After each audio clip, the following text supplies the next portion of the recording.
季书记，你看看接老太太出个院，还麻烦你大领导。接我师傅，这有什么麻烦的呀？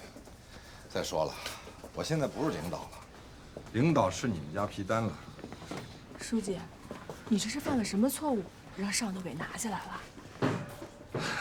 这个没揣摩好领导的意思，让领导生气了。所以说呀，我们家皮蛋就这点好，绝对不会惹领导生气。对，那也不一定啊。我当皮丹领导的时候，他就老让我生气。皮丹这种领导，我都看不上他。领导，我已经让办公室通知下去了，今天下午召开荆州中府党员干部大会，传达您昨晚上在集团反腐倡廉电视电话会议上的重要讲话精神。你们现在要抓的是抓经济，抓发展，抓企业群众的解困，懂不懂啊，我的同志？明白了，领导，我们也是这么想的。那齐本安留下的烂摊子，实话说，那不好收拾。这个烂摊子是齐本安留下的吗？睁着眼睛胡说八道！这个烂摊子就是你们自己留下的，你、皮蛋还有那个石红信，你们都是荆州中府的老人了吧？不能说对这个地方不熟悉吧？可是林董，这6年来都是石红杏在主持。好了，石红杏不谈了，下一步撤职。说说你们俩吧，怎么办？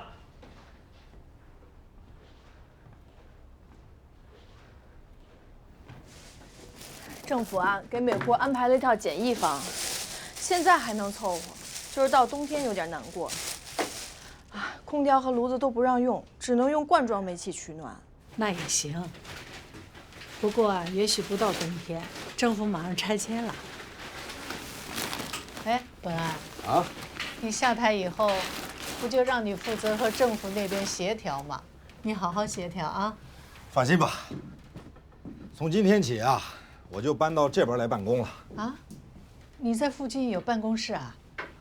哎，矿上房子不给街道都拿走了吗？啊，就是街道啊，给我收拾出了一间屋子当办公室，离您这儿不到200米。哎呦，那感情好，你在我这儿搭伙吧，啊，我也有个伴。好，我天天给您老来做饭。妈，既然您也有伴儿了，那我就先回了。今天还有客户要看房子呢。哎呦，别炒房了，你看皮丹弄得人模狗样的，你也悠着点啊。是，悠着点，悠着点。齐书记，我先走了啊。好，再见。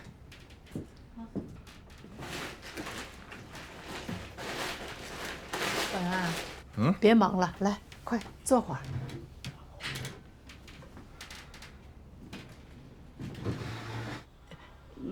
你想啊，领导，齐本安他是群众的贴心人，反倒撤了职。那你们就不会成为群众的贴心人吗？嗯？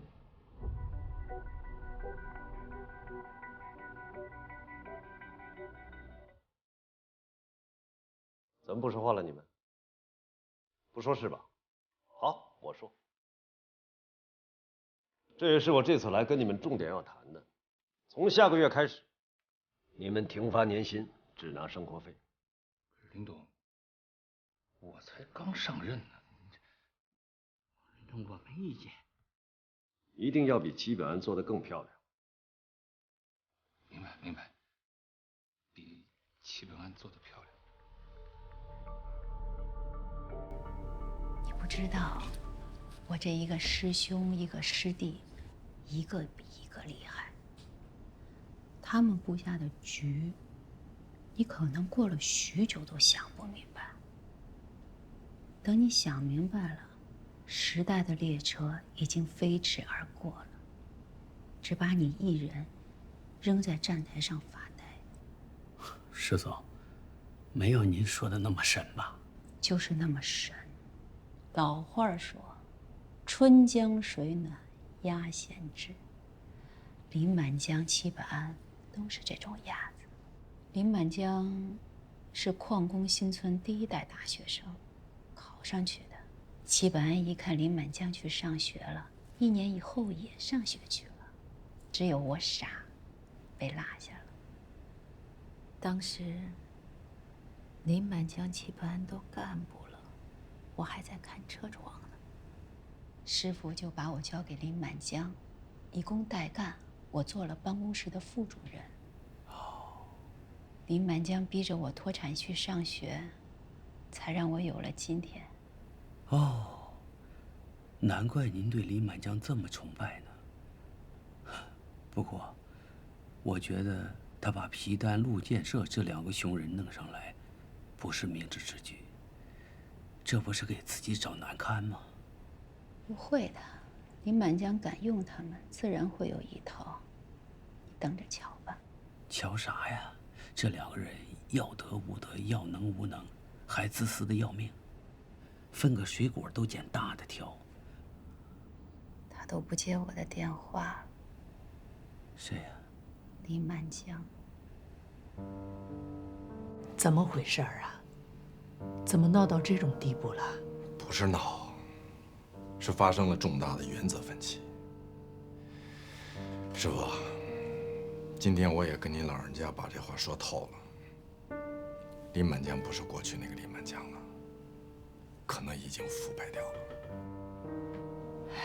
涉嫌受贿，他老婆童格华老到红星那儿瞎报账，是吗？这只是明里显现出来的，暗中没有暴露的，可能更可怕。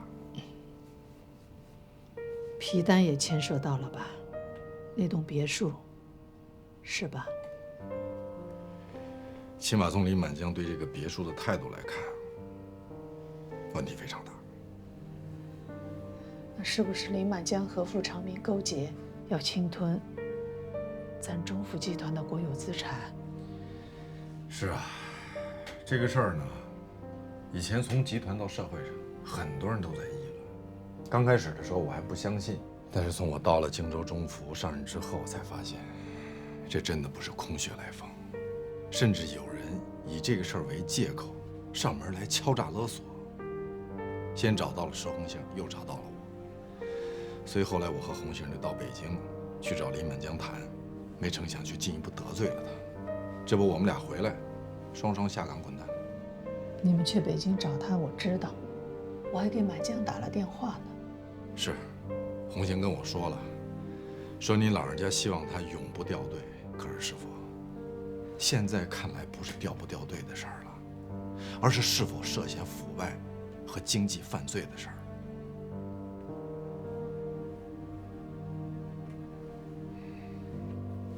不客气地说，齐本安的工作方法、工作作风和做人做事的原则，你们都要学。真正学到家了，有齐本安的本事了，荆州中福就有希望了。我也不用操那么大的心了。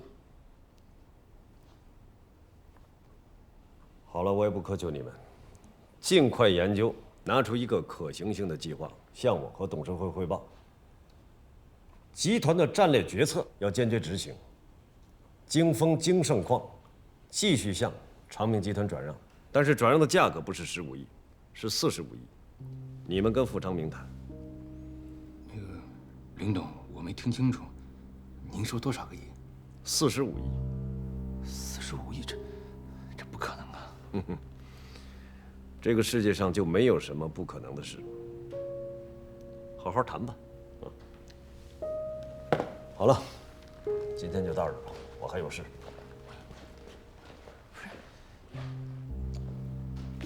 45个亿怎么谈呢？咱们先谈着呗，谈完了再说。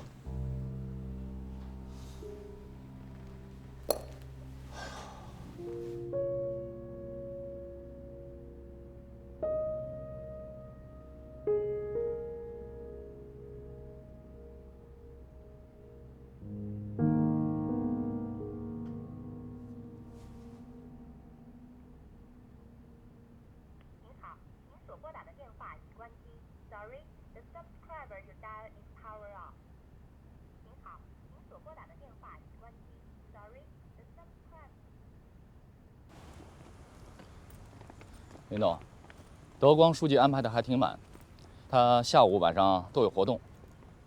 上午临时挤掉了一个会，约您11点会见，中午呢再共进午餐。您看，可以。通知齐本安一起参加会见。哦，好的，林总。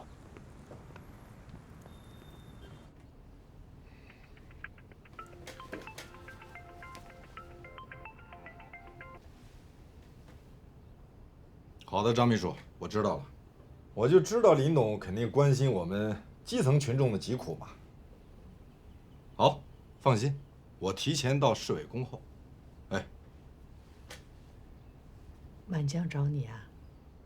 啊，让我跟他一起去见市委书记吕德光，谈咱们棚户区拆迁的事。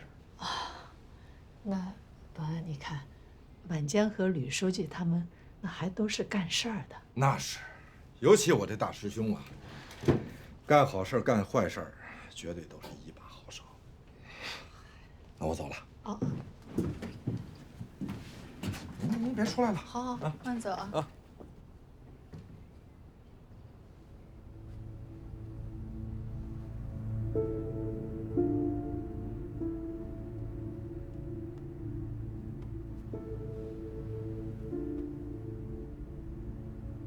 张秘书，可打通你的电话了。林董的手机关机，我只能找你了。我想向林董做个汇报。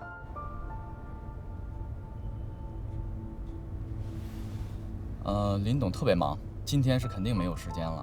你在林董身边吗？你让林董接个电话，我就说几句。林董不在我身边，林董啊去市委和吕德光书记谈事儿去了。你帮我约一下林董，下午或者晚上能否见我一下？我向他做个汇报，他对我有些误解，不解释清楚，我死不瞑目。行，那这样吧，等林董回来，我请示一下，尽量安排。好，张秘书，谢谢你啊。石红杏对林满江很失望。对自己更是失望透顶。他以为跟着如父如兄的林满江就没错，却没有想到一步步走到了今天失职渎职的境地。他已经是个罪人了，无论是对党，还是对荆州中府的干部群众。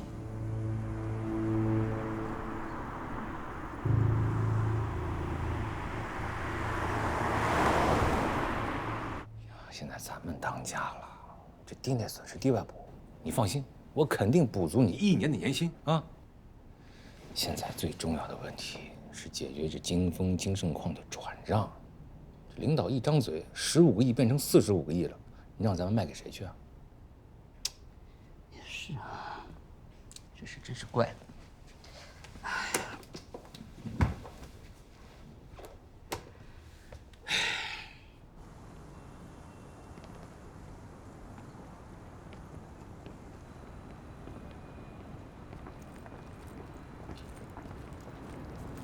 林总，听说昨天晚上电视电话会议反响不错啊。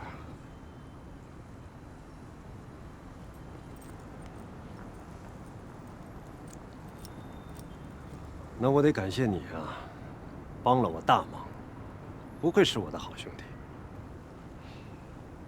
所以你派我以工会副主席的名义来参加协助棚改了。是啊。当董事长你不合格吗？这是经过实践证明的。是，我15个亿也没把京丰京盛给转让出去嘛。人家皮蛋一上任就向我汇报，要45个亿转让出去。什么？多少？45个亿啊！你能不能不一惊一乍？这是在人家市委。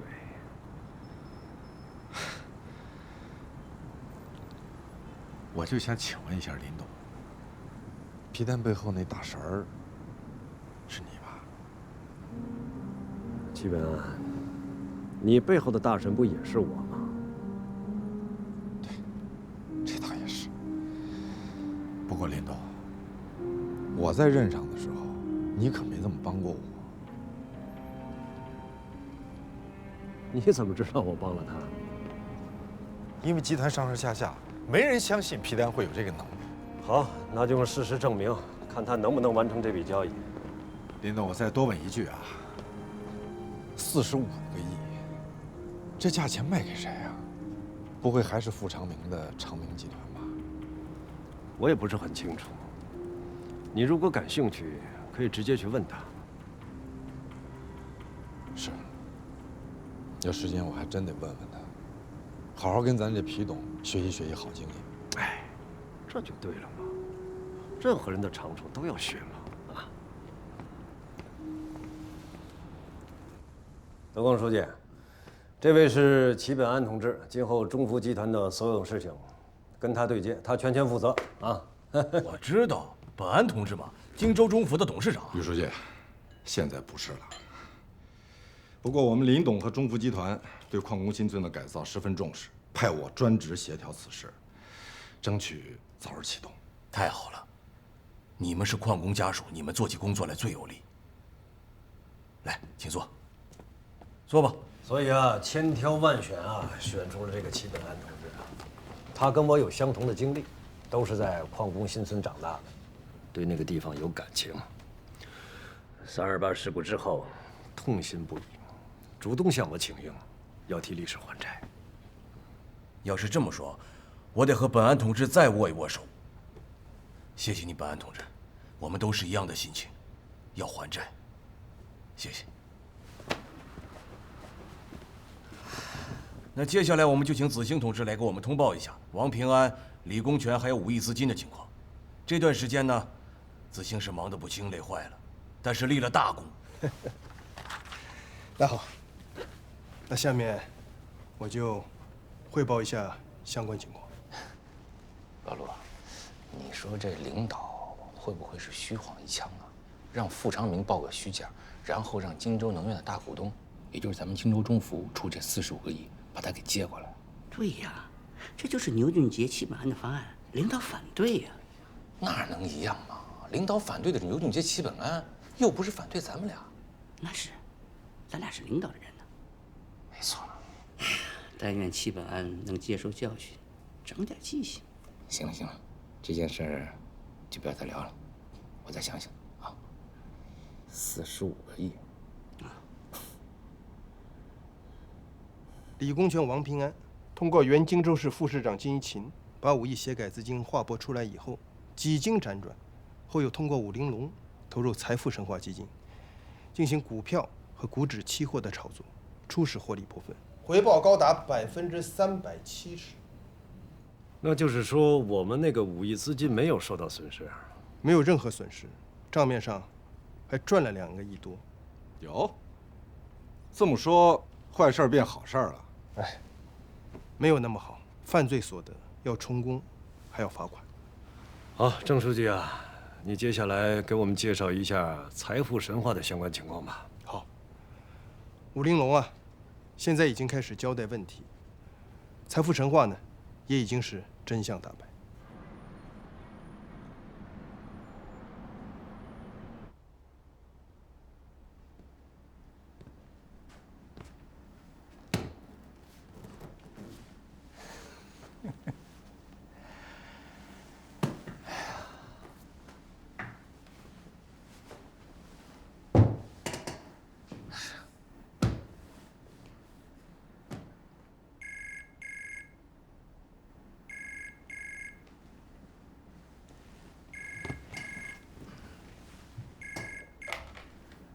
喂，我是傅长明啊。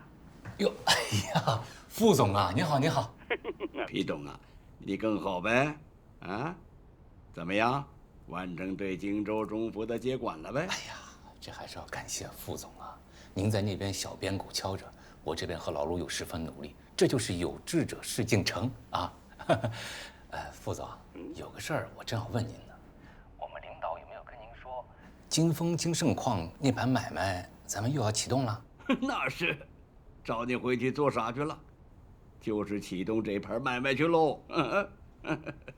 明白明白，方案您和领导定，我只是执行。这就对了，皮董啊，等着听招呼吧。啊，好好好。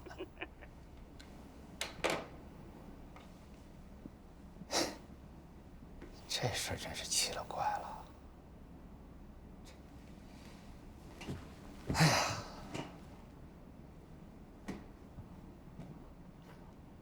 2005年，中国证券法的修订呢，为私募对冲基金的发展铺平了道路。2008年，财富神话基金成立，初始资金3000万。基金旗下一共有7个产品，最成功的一个是由关键客户投资，内部称之为基金1号，其他6个则为老鼠仓，用于推动股票价格上涨和抬升基金1号关键权贵客户的净值。股市崩盘以后，政府为了应对危机，快速出手，大股东限售 ，IPO 叫停，政府还动用国家队拿出了3万亿救市。而财富神话基金消息灵通啊，竟然抓住了精准时机，从股市全身而退。但是在中国证监会那个消息灵通人士被捕以后，财富神话的神话终于破灭了。这个基金公司现在有3位高管被捕，其中就有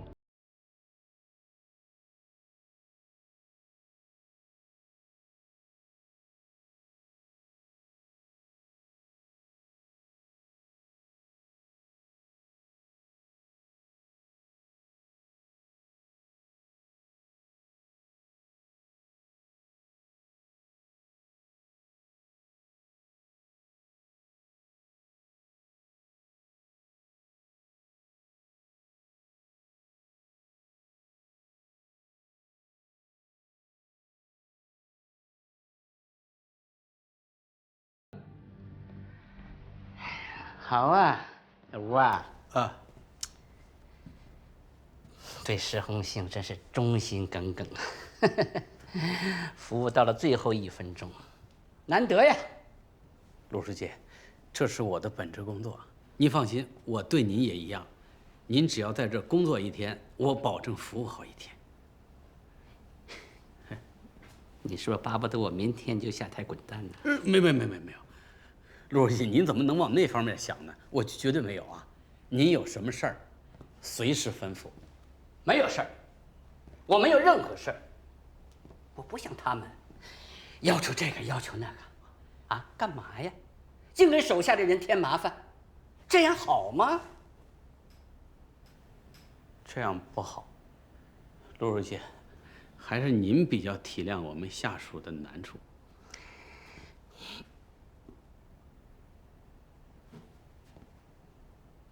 不对，这原来挂的那幅画呢？石总给取下来了。放哪儿了？找出来，找出来。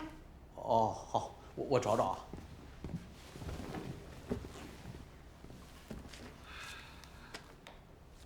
满江本安同志，我向你们保证，不管这5亿资金什么时候追回来，它都不会成为阻碍启动棚户区改造的理由。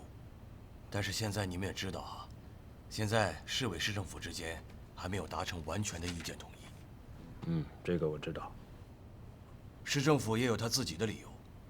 24号文件毕竟是个客观存在，那接下来我们需要做2个工作：第一，废掉这个过时的文件；第二，最大限度地做通钉子户的工作。所以本安同志，待会儿呢，我让拆迁办尽快给你提供一份钉子户的名单，你跟我们配合一下。我呢这几天要召开一个现场办公会，全市开展讨论。太好了，吕书记，我们全力配合您和市里的动作。资金有没有问题啊？我知道现在政府平台也欠债啊。资金当然有问题，有问题也得解决。而且我知道你们中福不会再给我们钱了，所以我们跟银行已经谈了，资金缺口准备发行中期票据来解决。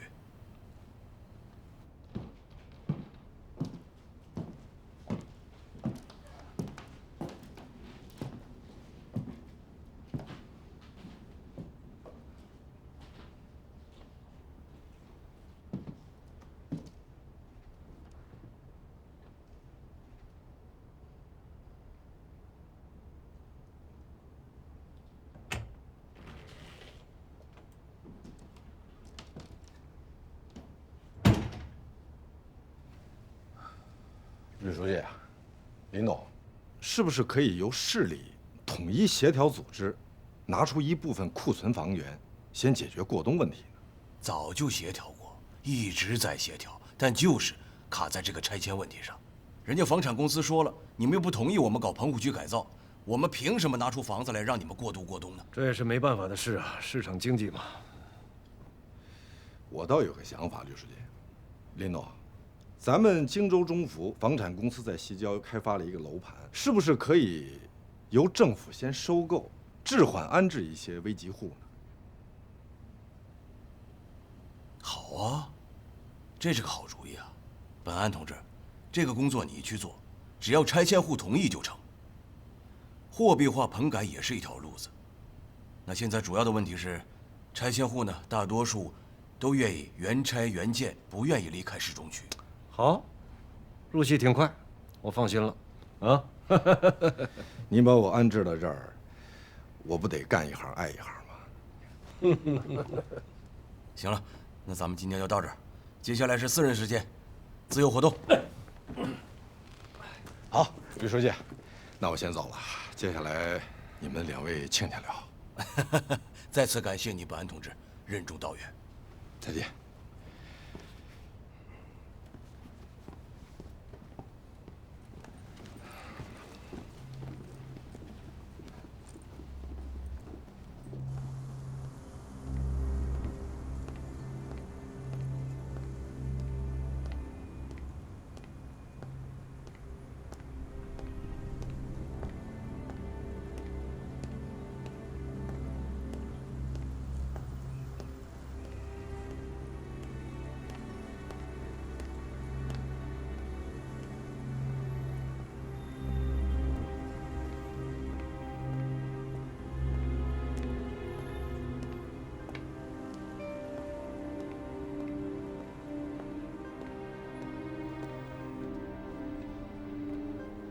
林总，石红醒非要见你，突然跑到贵宾楼去了。服务员说，他好像受了刺激，神情有点不太正常。总是这么神经兮兮的。你去告诉他该干啥干啥啊。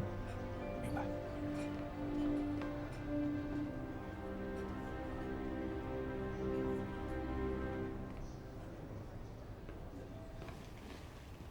满江，你今天让我感觉很突然啊，怎么把齐本安同志就给换下来了？不是我换他，是他不服用啊。齐本安太有主张了。太有主张了不好，太没有主张也不好。是啊，你这是大阵已过，我这可是要山雨欲来呀。这倒也没错，而且齐本安、石红杏跟你关系比较特殊。所以嘛，我更要严于律己。不过你也是啊，328事故后还不安分，你还让2个孩子给你当亲兵呢，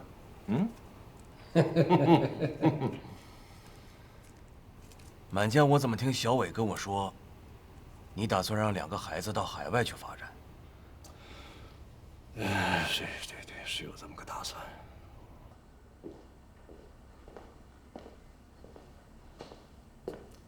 来，石总，喝杯水吧。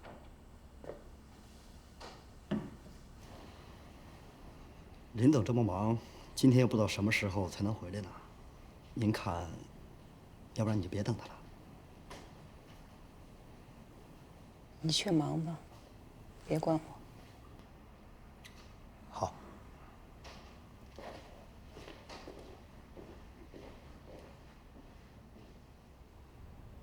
满江，我想冒昧的问你一个问题啊，你是不是在？算了，不问了。你瞧瞧，你就问呗，咱们之间还有什么冒昧不冒昧的？满江，我向你保证，我可没有勉强小伟要待在国内。这个我知道，小伟啊是迷上你了。被你的精神人格给感召了，还精神人格？你不要捧杀我啊！我们只是想多做一点事。说真的，咱们这2个孩子身上最可贵的一点就是他们没有多少铜锈气。那是我们身上的铜锈气太重了。你这什么意思啊？你是说我还是说你呀？我们这一代人呢？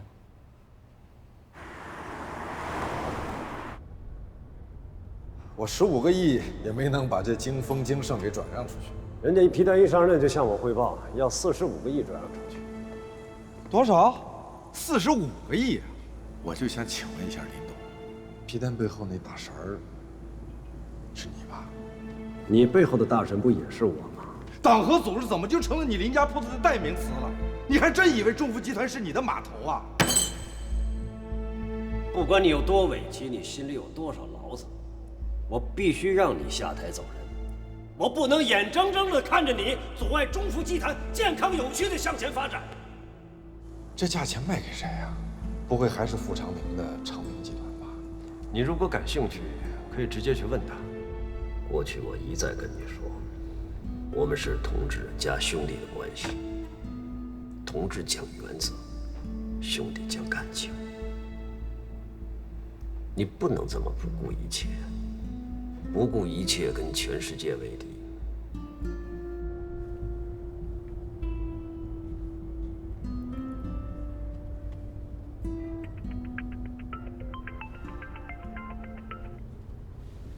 喂，喂，你现在人在哪儿呢？在出租车上呢。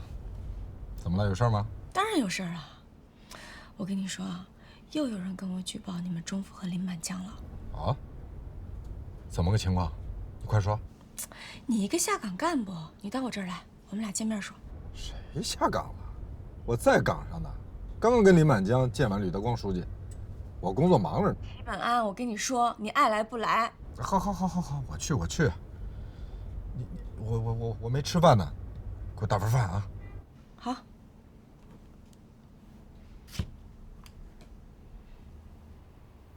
你看，像我们这一代人，经历了几十年计划经济的贫穷，这贫穷2个字在我们心底就打上了烙印了，穷怕了。所以难免我们当中有些同志沦为金钱的奴隶。但是满江，你和我不能变成这样的人。如果你和我都成了这样的人，那真是太可怕了。反正我就那么一句话，引起你这么多感慨。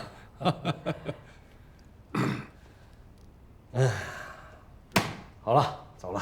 啊不，别走，我还是来冒昧的问你一下，是怕我经济上犯错误是不是？是的。满江，你告诉我，你在海外是不是有公司和产业？德光，你想哪儿去了？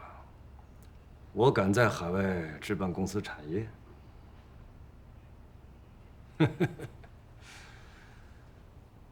那就好，那就好。真得走了啊！再见啊！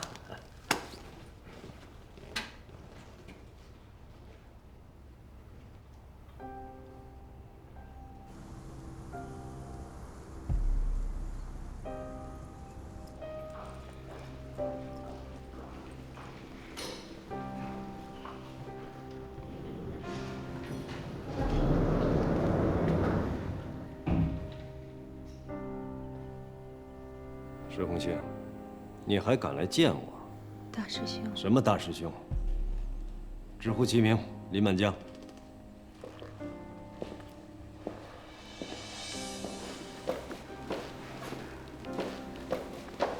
大师兄，对不起，实在对不起，我真的不是故意的。你说我怎么能故意害你跟嫂子呢？你知道的，我就是胆儿小，我怕将来说不清楚，因为这个钱来路不正。有人给我打电话说，林满江通过京丰京盛的交易，拿了傅长明10个亿的回扣，而且这个人的口音，正是烟台口音。跟早先给秦晓成打电话的那个人是一个人？我猜就是一个人，只是很可惜，我当时忘了录音了。真是的，这么重要的电话怎么能不录音呢你？我那不是在忙吗？我给深度报道部门开策划会呢。可是我觉得这个人肯定还会再打过来的，为什么？他是有准备而来，而且是相当的执着。 2年多以前就给秦晓冲打电话，出了狱又给他打，现在又打你这儿来了，是够执着的。所以你就记黑账，然后故意让齐本安抓个正着。不是这样的，我要是记黑账，就不会摆在财务小账上了，我记在我自己的小本本上就行了。我真的不是记黑账。石红星，你还真不如记黑账，偷偷送上去还能立个大功。现在好了，功劳是齐本安的，你也被套进去了。佟国华也不利索了，你还得承担一个渎职的罪名，你简直是愚蠢透顶。哎，那咱们能不能跟这个人主动去联系啊？估计有点难。为什么？这个举报人的防护意识和自我保护意识很强的。那就不好办了。举报人说有，钱荣成也说有，可证据呢？证据在哪儿啊？这10个亿到底是何年何月何日，通过什么银行什么账户划出去的，又划到哪儿去了？这都是问题啊！我觉得举报人肯定有证据。他言之凿凿地说，林满江是个大贪官。他电话号码你存下来了吧？你给他打，约他跟他见面聊。用你说，早打过了，人家关机。不是跟你说了吗？防护意识很强。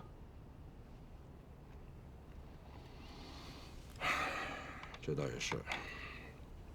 像这种电话，打完之后肯定卡就扔了。石红星儿，别人不知道我，你还不知道我吗？我严于律己，一身正气，两袖清风。我平生最痛恨的就是贪污腐败。可你呢？你竟然把贪污腐败的罪名弄到了我的头上。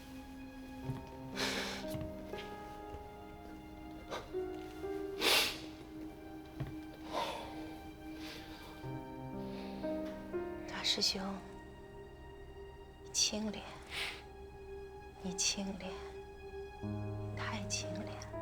石红心，你什么意思？讥讽我吗？不是，我看着当年那台电视机，还想到你举手奖金呢。哼，你还记得？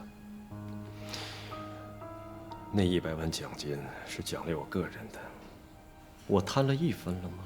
大师兄，那个时候你一身正气，两袖清风。我现在依然是一身正气，两袖清风。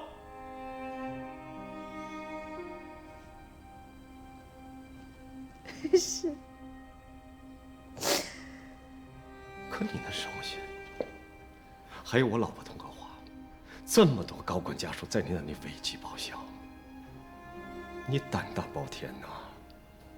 我3令5申，你是麻木不仁，我行我素啊！好啊。林董，这件事情我是向你汇报过的。你向我汇报过吗？我怎么从来不记得？很多事情，你也是批过条子的。我批过条子？条子在哪里？条子后来都让你收走了，你每到年底就派人来收的。胡说八道！我遵纪守法，从来不会乱批什么条子。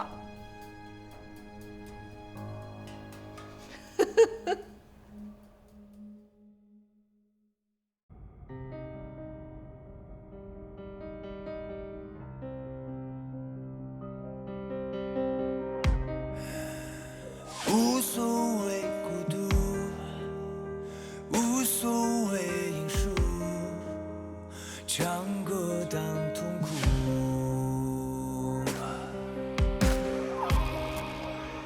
人生的脚步，追逐着幸福，总有风雨骤。黎明的光辉穿透夜的黑，点亮你的美。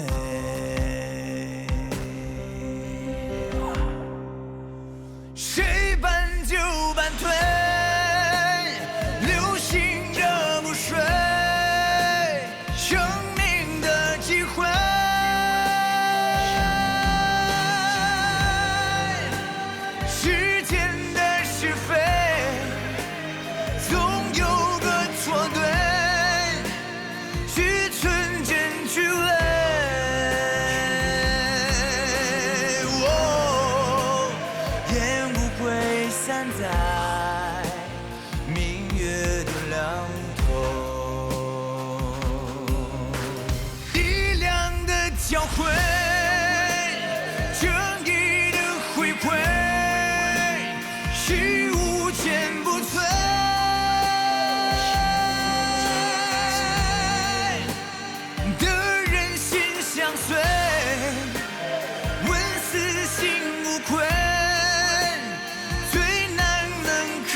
在清风的